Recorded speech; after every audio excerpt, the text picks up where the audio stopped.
성경 봉독 시간입니다. 오늘 말씀 본문은 민수기 6장 22절에서 27절 말씀입니다. 민수기 6장 22절에서 27절 말씀을 한 절씩 교독하겠습니다. 여호와께서 모세에게 일러 가라사대 아론과 그 아들들에게 고하여 이르기를 너희는 이스라엘 자손을 위하여 이렇게 축복하여 이르되 여호와는 내게 복을 주시고 너를 지키시기를 원하며 여호와는 그 얼굴로 내게 비치사 은혜 베푸시기를 원하며 여호와는 그 얼굴을 내게로 향하여 드사 평강 주시기를 원하노라 할지니라 하라. 그들은 이같이 네 이름으로 이스라엘 자손에게 축복할지니 내가 그들에게 복을 주리라. 아멘. 네, 오늘은 풍성한 축복이라는 제목으로 하나님 말씀을 전하겠습니다. 기도드리고 말씀 전하겠습니다. 하나님 아버지 은혜 감사드립니다. 저희들에게 거듭하여서 풍성한 축복을 가르쳐 주신 감사드립니다. 하나님 아버지 저희가 이 말씀을 잘 듣고 축복을 새롭게 바라보고 축복을 사모하고 축복을 많이 구하여 하나님께 많이 축복받는 풍성한 축복받는 저희들 되게 하여 주시옵소서. 예수님의 이름으로 기도드립니다. 아멘. 네, 오늘 말씀의 제목은 풍성한 축복입니다. 지금 코로나 바이러스 때문에 이 바이러스에 대한 백신을 만들려고 전 세계에서 연구에 매어 달리고 있습니다. 바이러스에는 백신이 필요합니다. 근데 하나님께서 우리에게 진정한 백신을 주셨습니다. 바로 예수님의 대속의 은혜입니다. 아담과 하와가 범죄하기 전에는 완전한 삶을 살았습니다. 에덴 동산에서 하나님과 함께 거하면서 아무것도 거스르는 것이 없는 그러한 삶을 살았습니다. 그런데 완벽해 보이는 이 삶에 한 가지 문제가 있었는데 바로 죄를 지으면 죽게 된다는 것입니다. 이때까지는 아직 백신이 마련되어 있지 않은 것입니다. 그래서 아담과 범죄 이후로는 그 이후에 태어나는 모든 인류가 다 범죄하게 되었습니다. 이것은 우리가 병에 걸리게 된 것입니다. 그런데 예수님께서 십자가 보배 피를 흘리고 다시 부활하심으로써 그 구속의 은혜를 받은 사람들은 그 죽음의 병에서 벗어나서 다시는 죽지 않게 되었습니다. 이것은 이제 백신을 맞은 것입니다. 이거는 영적인 백신이고 신학적인 백신이고 법적인 백신입니다. 그래서 이렇게 예수를 믿고 죄사함을 받은 사람들은 다시는 죄와 마귀에게 공격당하지 않습니다.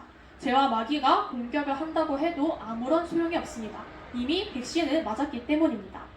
그러니 우리는 나중에 심판대에 섰을 때에 아무것도 걱정하고 두려워할 필요가 없습니다. 예수님께서 이미 우리의 모든 죄를 다 깨끗이 사해 주셨습니다.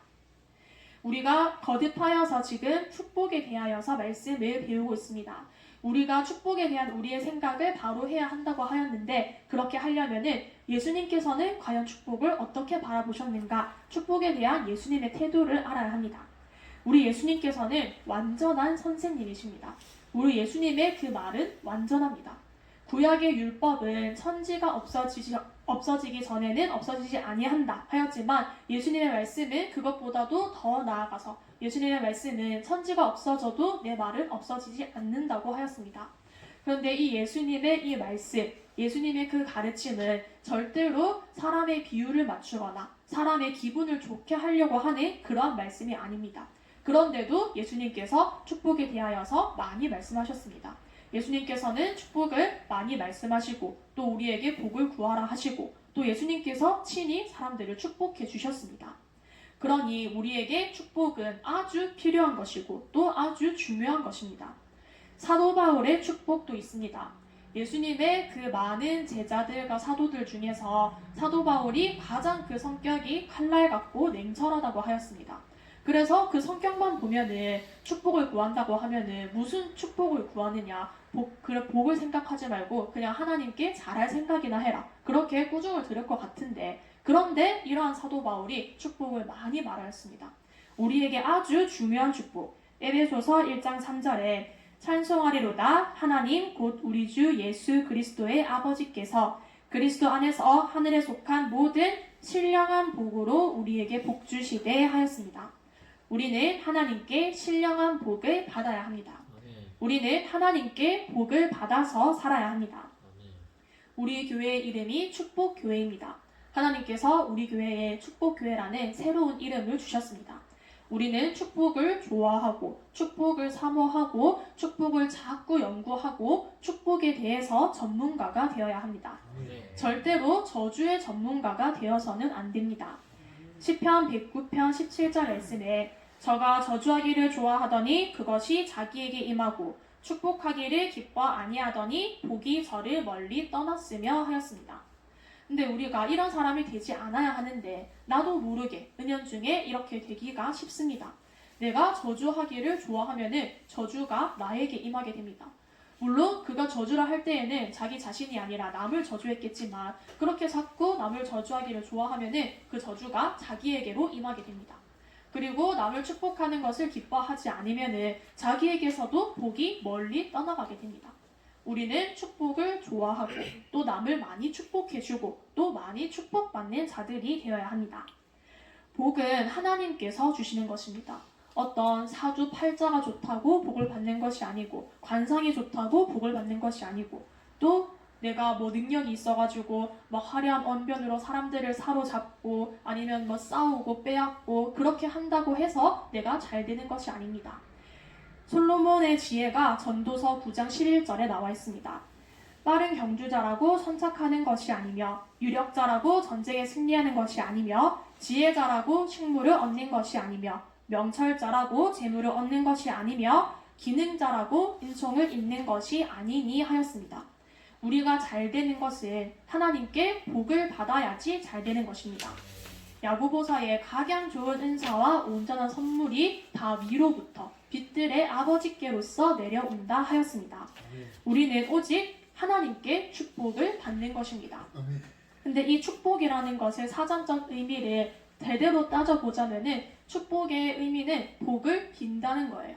그래서 성경에는 이 단어를 구별을 해가지고 하나님께서 축복을 하셨다 하는 그런 구절은 없습니다.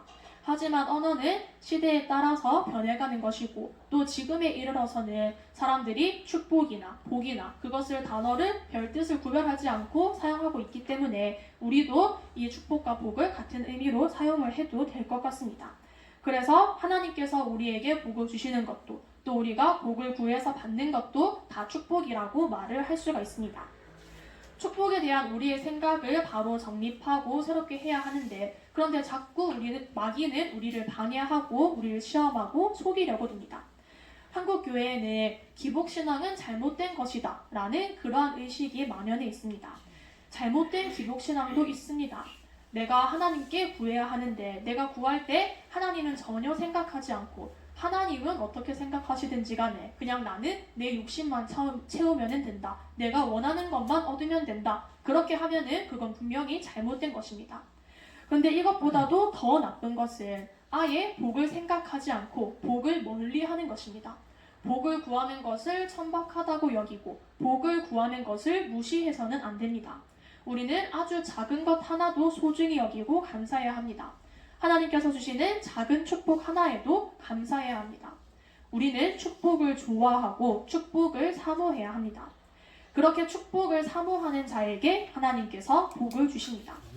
야곱과 에서를 보면은 알 수가 있습니다. 에서는 자기 스스로가 굉장히 잘났습니다. 싸움도 잘하고 사냥도 잘하고 유능하고 또 심지어는 복을 주는 그 아버지도 이삭도 에서를 훨씬 더 좋아했습니다. 반면에 야곱은 아주 약하고 보잘것없고 비겁했습니다. 하지만 그 결과를 보면은 누가 더 잘 되었는가 하면은 야곱이 훨씬 더 잘 되었습니다. 약하고 부족해도 축복을 사모하였던 야곱이 훨씬 더 복을 많이 받았습니다. 축복을 하찮게 여겼던 에서는 나중에 땅을 치고 후회했습니다. 우리는 내가 잘나도 복을 사모하고 못나도 복을 사모하고 언제나 복을 사모해야 합니다. 하나님께서 그런 사람을 복 주시고 잘되게 해주십니다. 하나님께서 주시는 복은 완전합니다. 세상 사람들도 물론 다 복을 좋아합니다. 그런데 세상에서 구하고 또 세상에서 받는 복들은 불완전합니다. 이런 것들은 다 변질될 수가 있고 또 영원하지 못합니다. 그래서 세상에서 복을 받으면 이 복이 언제 사라질까 항상 불안하기 마련입니다. 노태우 대통령은 대통령을 하는 그 동안에 계속 불안하고 마음고생을 하였다고 합니다. 이 대통령이라는 자리가 얼마나 귀하고 높은 자리인데 이 세상의 복은 그렇게 귀하고 좋은 것들을 받아도 마음이 편하지를 못하고 불안한 것입니다. 하지만 하나님께서 주시는 복은 완전합니다.